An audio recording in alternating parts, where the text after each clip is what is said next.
Hai, Assalamualaikum. Bersama saya lagi, Yana. Sekarang saya berada di Jalan Kebun Shah Alam.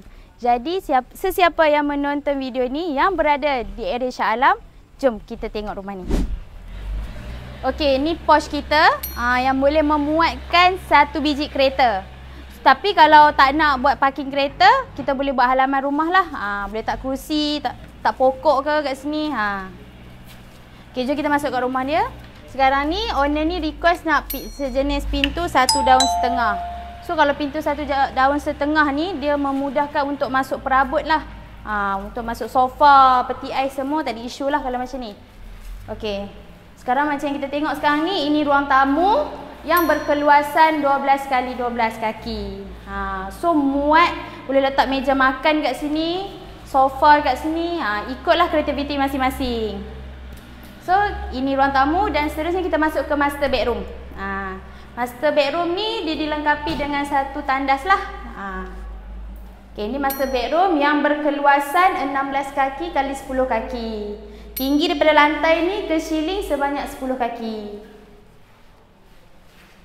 Okay, ini tandas lah. Macam yang kita lihat, ada toilet bowl, ada sinki.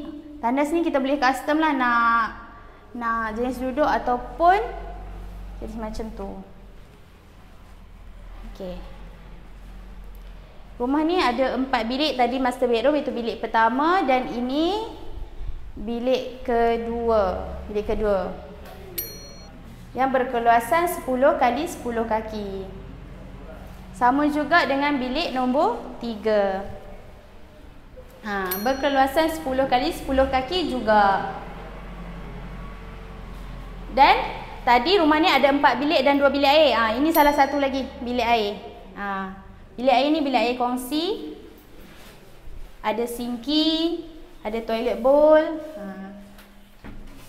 Okey. Ini bilik yang terakhir iaitu bilik yang keempat. Berkeluasan 10 x 10 kaki juga. Luas ni. Boleh duduk 2 orang, pun muat. Dan yang terakhir, package kita didatangi bersama tabletop. Ini tabletop kita lah. Saiz dia 6 kaki x 4 kaki. Macam geng, cantik tak rumah ni? Kalau anda berminat, kami cover seluruh Semenanjung Malaysia. Kami siap rumah ini hanya mengambil masa selama 60 hari. Jadi, jumpa video yang akan datang. Jangan lupa like, comment and share. Assalamualaikum. Bye-bye.